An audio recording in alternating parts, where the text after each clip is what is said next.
This is the first time I've ever seen you out of uniform, and I just have to adjust my optics a bit. Well, that's true, and as a matter of fact, we joke about it, but most of the year I find myself wearing uniform 7 days a week. Right now, we continue to have more than 70 fires burning across New South Wales. Thursday's going to be a really bad day, and Saturday's going to be worse. What we call the absolute worst case scenario.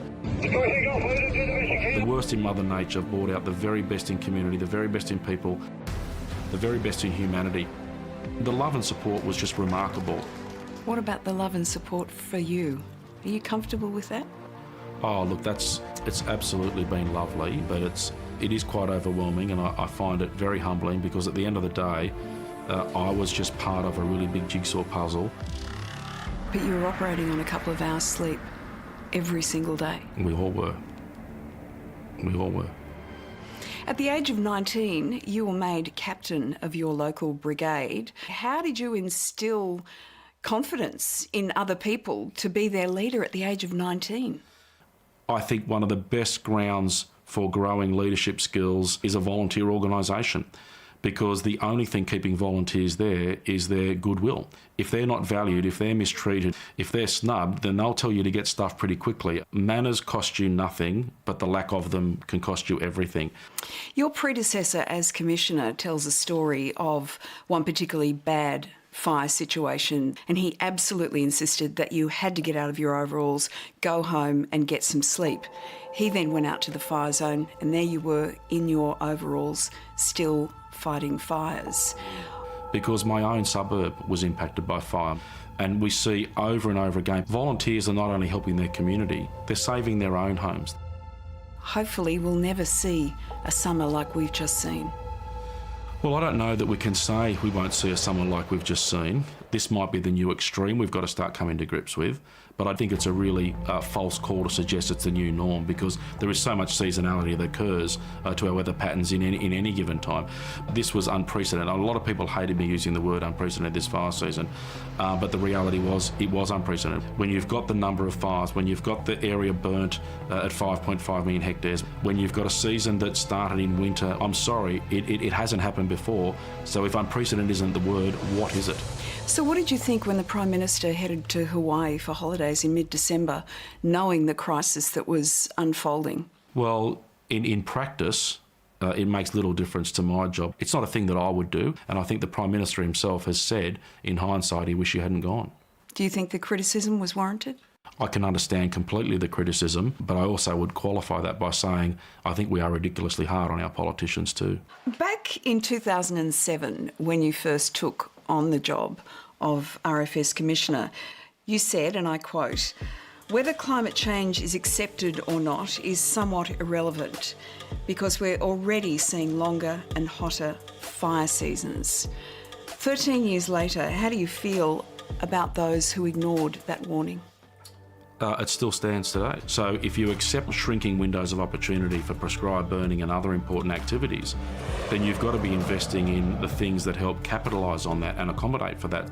But aircraft aren't the panacea either. Aircraft don't put fires out, firefighters put fires out. Aircraft buy time and they help with the knockdown effect, and they're a critical part of the firefighting effort. But did we have enough over that summer season? Well, did we have enough of anything? Did we have enough firefighters? Did we have enough fire trucks? The answer is we didn't have enough to go to every property that was under threat, and I don't think you could do that. Of all the images that we all witnessed over those dreadful months, there's probably one image that brought Australia undone, and that was at the funeral of Jeff Keaton, and you pinning on Harvey's little chest the bravery medal for his father. How did you keep it together through that? I didn't.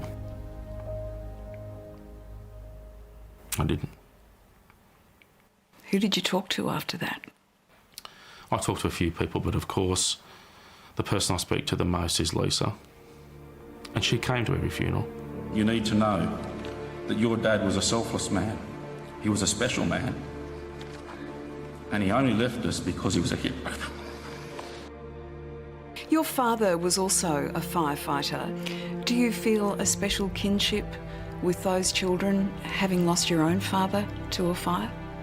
I think so. In a strange way, I do. I mean, I was a young adult when I lost my dad, but I think all children really rely on and deserve good parenting to bring them up in life, and these poor kids are going to miss out on one critical ingredient in that process.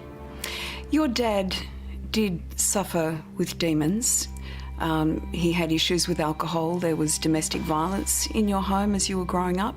As a young boy, how did you deal with that? I used to have a bit of an escapism. I used to get out of the house. I used to try and look after my sisters. We'd be very close together, and obviously look after Mum was a focus.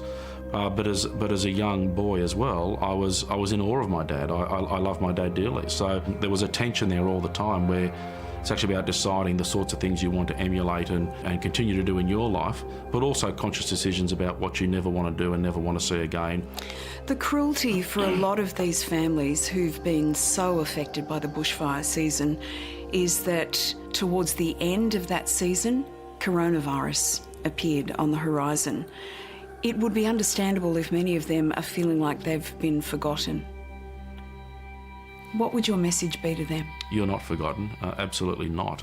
As I embark on undertaking this new role as Commissioner of Resilience New South Wales, the Premier, the Deputy Premier, the Cabinet is absolutely resolute in making sure we don't forget the drought assistance, we don't forget the bushfire victims, and the three big priorities I was given by the Premier. Priority 1, recovery. Priority 2, recovery. Priority 3, recovery. Where do you even start? The most important thing I think to do is to talk about it. I am more concerned out of this fire season with people that say they're not affected and doing okay. There is something seriously wrong, in my view, with people that hold that mantra. Are you okay? I'm going okay. I'm going okay. I'm still troubled by it. I'm still emotionally engaged with what's gone on. But I'm human, and it's a reality of life, and I'm okay with that. It has been a tough start to the year, but there's something very special that I find in society, in people, in community, when we are at our worst, when we are at our most troubled, we also see the best of our people come together. Spoken like a resilience commissioner in the making. Yes. And I know you're not comfortable with these words, but thank you. Thank you, Lisa. I really appreciate it. He's such a special bloke. Yeah. He's amazing. And in fact, I've been interviewing him since he was in the job back in 2007, but that's the very first time I've ever met him face to face. And when I walked into his home, first thing I wanted to do was give him a huge hug on behalf of Australia and for all of those wonderful years when he's led people through those crises. I think a lot of people feel that way, absolutely. Yeah.